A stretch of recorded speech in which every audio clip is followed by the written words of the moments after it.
Հարգելի հայրենակիցներ,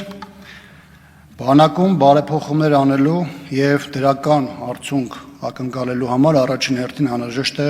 տիրապետել զինված ուժերի զարգերակին։ Այն իշխանությունը, որը պատկերացում չունի բանակի հիմնադրման առանձնահատկություններին, դրա ինստիտուցիոնալ զարգացմանն ու անցած փուլերին, պարզապես չի կարող առաջադրել լուծումներ, որոնք մեզ կտանեն որակական առաջընթացի, տեխնոլոգիական զարգացման կամ գաղափարական առաջնահերթությունների ճանապարհով։ Հայրենիքի երկրի պաշտպանության հիմքում առաջին հերթին գաղափարն է, եթե դա անտեսում ես, ոչնչացնում ես, բացառում ես, ապա մնացած գործոնները կամ չեն աշխատի, կամ կդառնան խիստ արդյունավետ։ Զինված ուժերում համալրման, մասնագիտական պատրաստման եւ բարոյական խնդիրների համատեքստում որպես լուծում գումարային փոխհատուցման ծառայության կրճատումը սահմանելը դուրս է բոլոր կարգի տրամաբանական մոտեցումներից։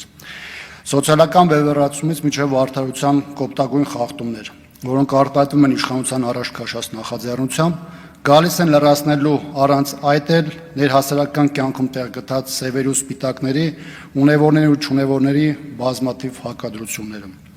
Այն կառավարությունը, որի համար հերոսը հարկ վճարողն է, այլ ոչ թե հայրենիքի պաշտպանության համար զինվորագրված մարդը, արդեն իսկ ջախջախել է զինված ուժերի գաղափարական ողնաշարը։ Բոլոր ժամանակներում էլ ֆինանսները, սոցիալական երաշխիքները եղել են կարևոր գործոն, բանակի արդիականացման եւ մարտական խնդիրների արդյունավետ լուծման տեսանկյունից, սակայն բերել, խառնել ու բանակում առկա հիմնարար խնդիրները դիտարկել բացառապես սոցիալական տեսանկյունից պարզապես վերջնական փակուղի գնացող ճանապարհ է։ Զինված ուժերում համալրման խնդիրները բազմաթիվ գործոններով են պայմանավորված։ Պետության մոտեցումից, արժեքային համակարգի անկումից մինչև սոցիալական խնդիրներ, սակայն վերցնել ու բանակի հիմնական սյուներից մեկը